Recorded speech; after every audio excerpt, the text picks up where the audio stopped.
I'm Tyler. This is T. You're listening to 5 Live. This is Chris B right here, an old friend of ours. Young old friend. Chris has been doing some video stuff, and you'll have to go to his YouTube channel to see what he's been up to. We'll link to it in the description here.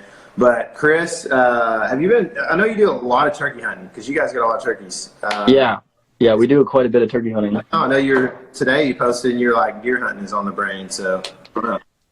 Yeah, no, I mean it's kind of the sort of thing where deer hunting is kind of always on the brain. Yeah. And then like turkey season comes around and like, you know, it keeps us satisfied for a little while. Yeah.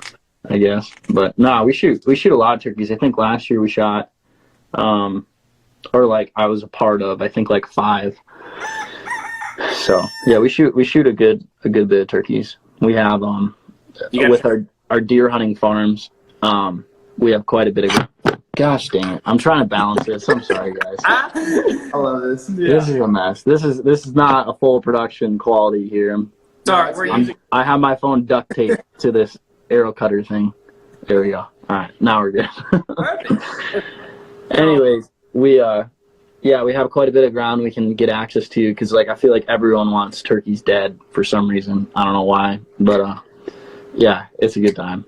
Yeah, that's cool. I wish people around here were like that. I feel like if anybody knows where any turkeys are, they're like hush hush about it almost. Really? Yeah. We live in a weird spot. There's no turkeys actually, like in our little sliver of Texas here.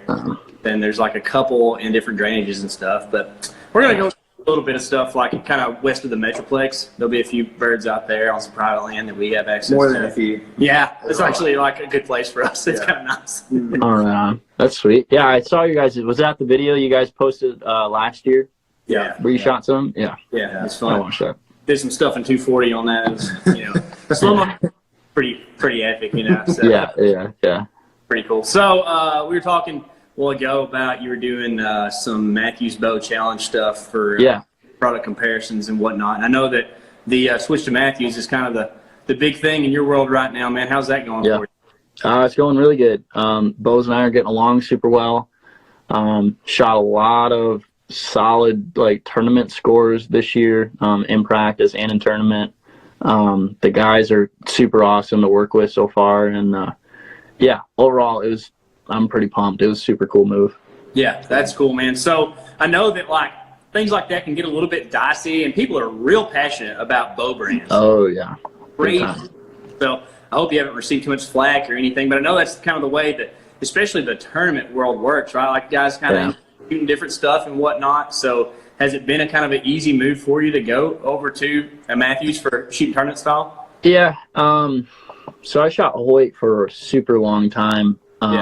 And I knew and still know those guys super well. I mean, they kind of all the way back to when I was 15, 16 years old, you know, I knew those guys and, you know, grew up shooting, you know, with them kind of like as a sponsor, and eventually started working with them and for them. And yeah, so this was a big move for sure. And it was really wasn't easy at first at all. It you know, it diced me up for sure, and thinking about what the right decision and direction to move was. So it was definitely, you know, thought about a lot and trying to figure it out. But no, I'm excited. I'm happy, and we got some cool things planned for the future and working together. So. Did the tournament world kind of just come to a screeching halt like a lot of other stuff did right now? Yeah, I mean, we jammed out a launch video like right before, like I think we filmed and edited that video like in 2 days. That main launch video, and we got that together and got that launched. And I was actually in Louisiana when it happened, in like very limited service. Bryce was uploading everything, so I was like slowly getting, you know, a read on things like on the internet and whatnot.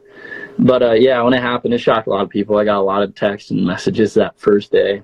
And it's still, I mean, whenever someone, you know, it's one thing for like a TV show to switch or whatever, but tournament archery, you know, not that guys jump around a lot. It has been known, you know, some guys will switch pretty often, you know, every 3 years or so, switch to the new hottest, you know, whatever, chasing essentially, you know. And I never like to do that. Normally, I've never switched. For 10 years I've never switched, so it was a big deal for me. But yeah, tournament archery is a little different than like most hunting stuff. So to do both, I'm in both. It was kind of a big deal. So what about like outside of like the switch, like just tournament season right now, right? But I mean, everything's kind of just in disarray because of the whole lockdown and coronavirus. Yeah, so like we had I think 5 tournaments canceled in the next month and a half. Yeah, canceled or like postponed. So yeah, we don't until I think end of May or June. There's like nothing. So it's got everything kind of jacked up. We missed our indoor nationals. They got canceled. It was down in Louisville. That was last weekend. So yeah, no, this whole Corona thing has kind of got stuff jacked up. But yeah, dude, this is the busy season for you as far as that stuff goes, right? Yeah, well, it's kind of like the tail end of the busy season. This next month would have been really busy, but this like past month was busy, so it's kind of like an in between. We had like actually probably 2 weeks of not a whole lot kind of in between it, but yeah, now it's like automatically outdoor season, so which isn't it was a bad thing, but it's weird not shooting these tournaments that we've shot for 6 years in a row, 7, older guys more, but me for years in a row. Yeah. So. Turkeys die this year because of it, right? What's that? Had a lot more turkeys die this year. Yeah. No, now it's like, I was like, well, I had 2 tournaments during turkey season. So I was like, okay, well, I can do like a couple days here and a couple days there. It's like, well, all right, well, now it's wide open. So if anyone wants to come turkey hunting, let's go. So. Yeah, for sure. So you went to Alaska this year, man. Season. That was a pretty fun hunt to watch, man. How having the plans again? You got anything new that you're looking at for next fall? Yeah, so the big one this year that we're planning out is hopefully a Colorado elk. So cool. No Alaska again. Yeah. No, I know you guys go out there. Yeah. Are you going OTC or are you gonna like go over the counter? Yeah. Yeah. Cool. So I knew some buddies that have gone out a lot and they're pretty successful, and he knows how to call really, really well. So he invited me out. Cool. Still trying to work everything out. It's like tentative pretty much right now, but I mean, it's talked about and it's on the calendar. So until we're there, you never know, but that's the plan so far. Yeah. We'll talk more about that offline. We'll talk spots and all that. Oh yeah. Yeah. Don't drop any waypoints on here. No kidding. I tell you what, Colorado OTC is cutthroat, man. Like, I'm sure. Yeah. Just like the knowledge and info, not so much like people like scalping spots, but if you ever like give up any info, dudes are gonna hate on you because they're like, "Oh, you just ruined our state." Yeah, I know. Oh yeah. I don't know. Yeah. Look at both sides of that for sure, but. Good for deer season or any new deer trips or anything? You can stay around Michigan a lot. I know you move around a lot. So yeah, I was actually just we've been talking, trying to like plan all this out still, because we're still in like the planning phase. I mean, a lot of applications and everything, like Kansas, you can apply, what is it, in the 1st of April, you can apply through the 24th. The deadline. I don't know. There's no deer in Kansas, so don't worry about that. Yeah. No. But I have a point for Kansas already, so I'm going to put in, and if I draw, then we'll probably make it out there. Awesome. But yeah, this year, so I went to like a lot of states last year, and we're going to tone it down this year and do less, but focus more, longer and more on those states. So I don't really know. We're doing Michigan, Colorado, Nebraska, South Dakota, Louisiana at the end, hopefully, with my buddy Austin in January. And then, is that going to be the kind of mule deer whitetail combo deal again, or what does that look like? Same kind of for out west? Yeah. So I'm not 100% sure, because now that we're trying to do the elk hunt, it kind of like throws a little bit of a wrench in it, because like you got to spend a lot of time elk hunting, like 7-8 days. Yeah. So I don't know if it's like going to be separate, or I don't know. We're still trying to figure that out, logistics and whatnot. But yeah. Cool. You talked about like maybe slowing the schedule down a little bit and us a little bit more. we kind of felt that way last season somewhat because we live in the vlog world, right? Where you've gained like social media celebrity status at this point in time. So, you know, and it seems like so many things are content driven. People are constantly like this date, so you can get all kinds of videos out, right? And it's learning, like when you're a content provider, to try to do that kind of stuff or creator. But like you said, sometimes you got to slow down and actually make sure you're giving the hunt due diligence. Is that kind of I know. Well, so a couple things that stirs with me on that. It's funny. I just talked this morning on another podcast about this, and they asked the same question. Last year I set a goal for 12 bucks. So I had 12 buck tags, and I had to go to 11 states to do it, and I ended up shooting 7. So it's like pretty good odds. But I was like, okay, I did that, and it's like that's a lot of deer. Like that's a lot of bucks.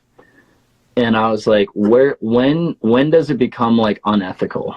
Yeah. You know, and that really stirred with me. I was like, why? You know, like sure we're trying to create content and everything, but you just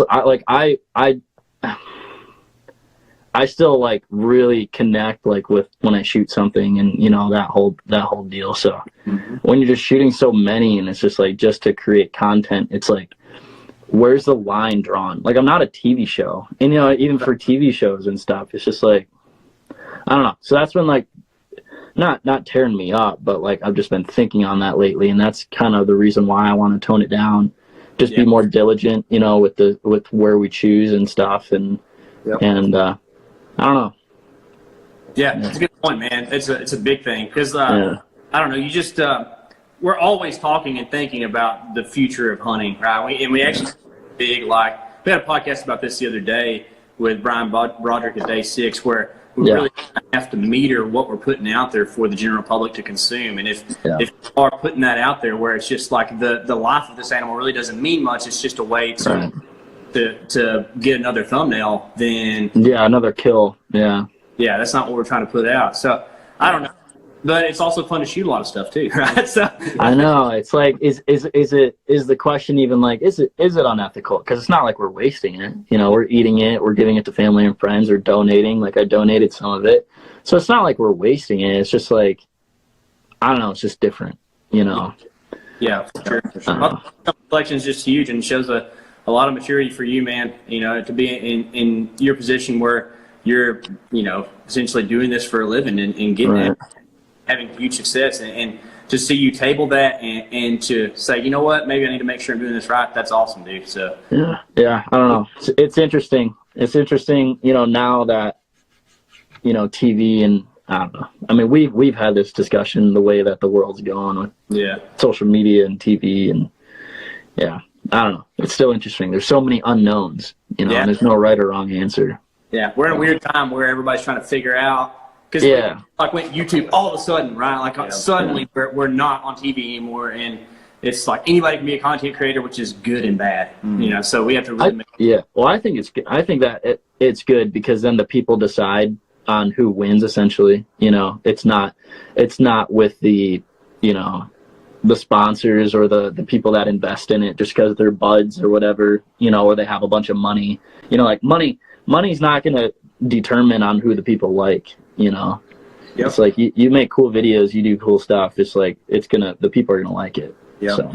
Sure. Well, dude, you're you know, per our comments that we're seeing right now, you're a huge inspiration to a lot of people, man. And I know Casey and I feel that way as well about you, man. We love watching your music or your videos and everything. I appreciate it. We like to be involved with your social media and everything, dude. It's good stuff. It's quality. I tell you this every time that we get on the phone. I appreciate it, guys. Yeah, glad somebody cares about cinematic value too, man. Like we're talking about, this can get so choppy and just kind of boring. 40 minutes of a selfie cam. Yeah exactly. Cool, dude. Well, thanks for some time with us, man. We're gonna let you go. Dude, where can people find? No problem. Be in the bee season.